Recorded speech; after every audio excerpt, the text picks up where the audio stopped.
I was never really a runner. The way I see running is a gift, especially when you have stage 4 cancer. I'm Anne. I'm running the Boston Marathon, presented by Bank of America. I run for Dana-Farber Cancer Institute to give people like me a chance to thrive in life, even with cancer. Join Bank of America in helping Anne's cause. Give if you can at BofA.com/supportAnne. What would you like the power to do? References to charitable organizations is not an endorsement by Bank of America Corporation. Copyright 2025.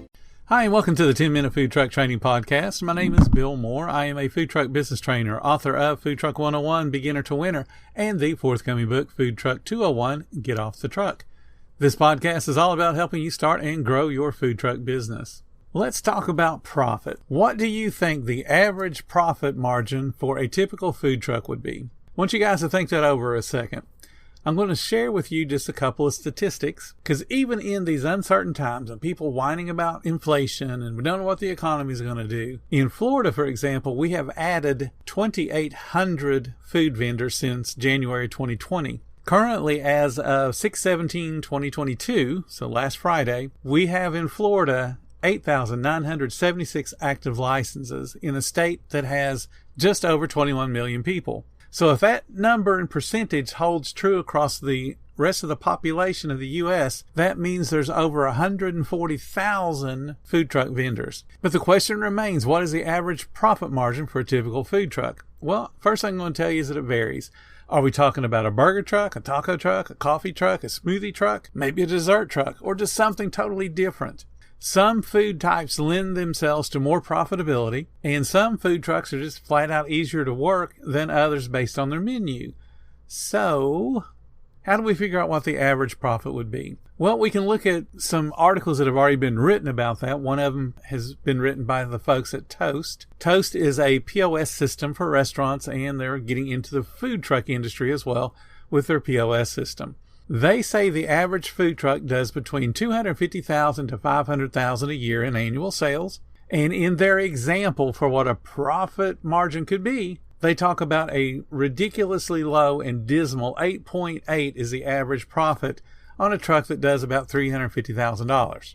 And if you want to do the math on that, that means that person profited $30,000. Not exactly exciting, is it? And that doesn't really explain why there's so many people getting into food vending in Florida, let alone all around the country. So I know you guys are saying, come on, get to it. What is the average profit margin for a food truck? Okay, I know from my experience, a properly ran food truck can bring in about $750,000 a year in sales, or about $17,000 a week in sales. And if they're a well-ran truck, again, keywords being properly ran truck, they can put easy 20% in the bank after then pay themselves a really nice salary. This is what I see from the top people that I work with. My own personal experience in food trucks, because remember, I've been doing this a really long time, those numbers I just read off to you are a bit low. There are many food trucks around the country that are doing in excess of $1 million in sales. And there's several more food trucks that are doing over $2 million a year in sales. The ones that approach that $2 million mark, they have a very heavy schedule when it comes to fairs and festivals and concerts. But they are really, really profitable. The question for you is, are you as profitable as you could be? I hate waste. I hate waste of any kind. Whether it be the food that we bring onto the truck or the labor that we bring onto the truck in productivity, I just hate waste. So whatever your sales are today, I can tell you for sure you can put more money to your bottom line without you increasing any of your top line sales. And what kind of magic is this?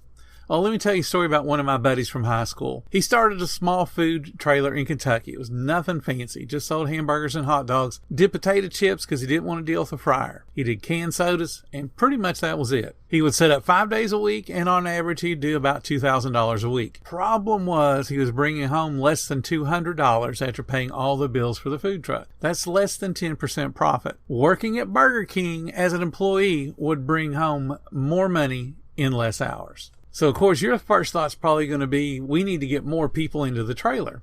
And that's what I would have told my friend. We need to get more people into the trailer. Increasing the sales, find a new spot, advertise, use social media. Except bringing in more money does not necessarily translate to more money on the bottom line, especially if there's operational or bookkeeping issues. So you can hemorrhage cash at $2,000 a week in sales. You can hemorrhage cash at $4,000 a week in sales. So doubling your sales doesn't mean you're any more profitable.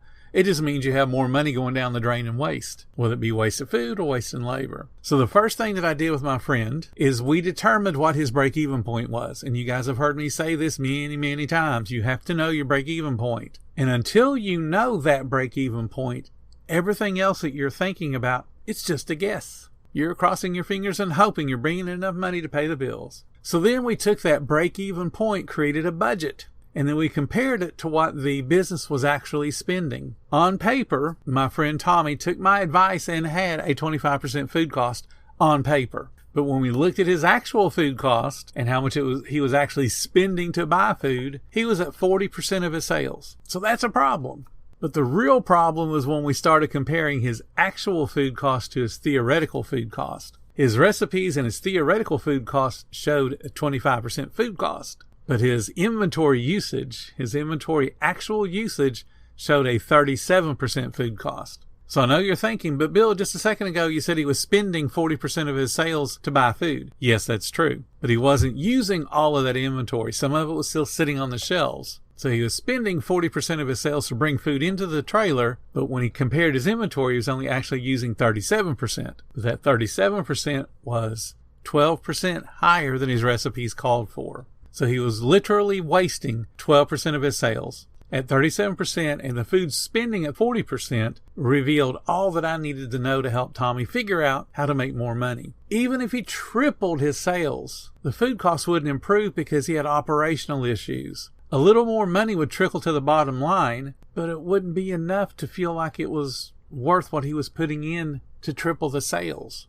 All the marketing he would have to do, all of the social media he would have to do, all of the actual new guests he would have to handle. And that's where frustration starts. It's the beginnings of feeling frustrated. You're working super hard.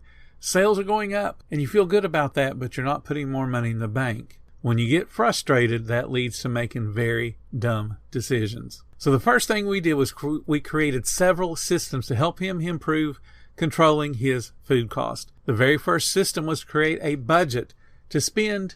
The first system was to create a budget that would allow him to know exactly what he was going to spend on his sales as far as how much of the sales he was going to buy in food. So if you want to run a 25% food cost, you absolutely cannot buy 40% of your sales in food. You can't do it because all that extra food sitting around is going to go to waste. Either you're going to be throwing it out because it expires, or you're going to subconsciously think, man, I got plenty of mayonnaise. I can put a little bit extra on here. It won't matter because I got plenty. That's what you think when you have lots of stuff backed up, when you have lots of stuff sitting on the shelves.